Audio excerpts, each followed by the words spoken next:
आणि तो जर असा नष्ट होणार असलेला महाराष्ट्र आणि या राज्याचे मुख्यमंत्र्यांनी ते पाऊल उचललं असेल तर ते पाऊल अत्यंत विधायक आहे राज्यासाठी आणि त्याचं अभिनंदन आणि कौतुक करणं हे आमचं सगळ्यांचं कर्तव्य आहे. 2 दिवसापूर्वी मिलिंद नार्वेकर पोस्ट करतात, रश्मी शुक्ला आणि देवेंद्र फडणवीसांचं कौतुक करतात, वाल्मिक कराड समर्पण केलं, सरेंडर केलं म्हणून.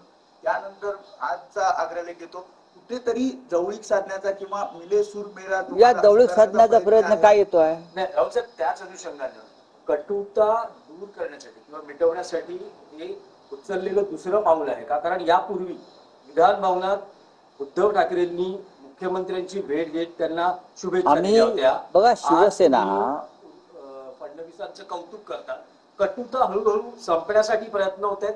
शिवसेना हा पक्ष असा आहे, हा संस्कार, संस्कृती आणि शिष्टाचार या त्रिसूत्रीवर काम करणारा पक्ष आहे. आम्ही सभ्यताही पाळतो, आम्ही संस्कार सांभाळतो, संस्कृती आणि शिष्टाचार राजकारणात. आम्ही विरोधी पक्षामध्ये आहोत. आणखीन 5 वर्ष आम्हाला विरोधी पक्षात काम करावं लागेल. राज्याच्या विकासामध्ये सत्ताधाऱ्यांपेक्षा विरोधी पक्षाचं योगदान फार मोठं असावं लागतं असं आमचं संविधान सांगतं.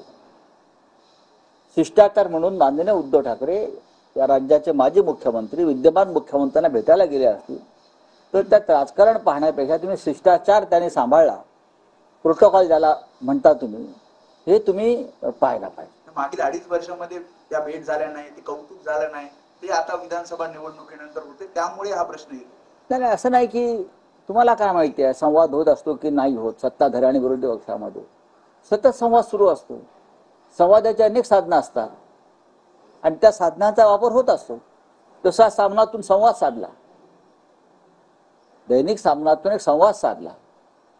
सरकारनं म्हणण्यापेक्षा मुख्यमंत्र्यांनी जर गडचिरोलीचं पालकत्व स्वीकारलं असेल, एका बाजूला बीड सारख्या घटना घडतायत, तिकडे बंदुकीचं राज्य आहे, आम्हाला खात्री आहे ते बंदुकीचं राज्यही ते मोडून काढतील, पण त्याने सुरुवात जर गडचिरोलीपासून केली आहे आणि बीडमध्ये येणार असतील तर त्यांचं कौतुक आम्ही जरूर करू.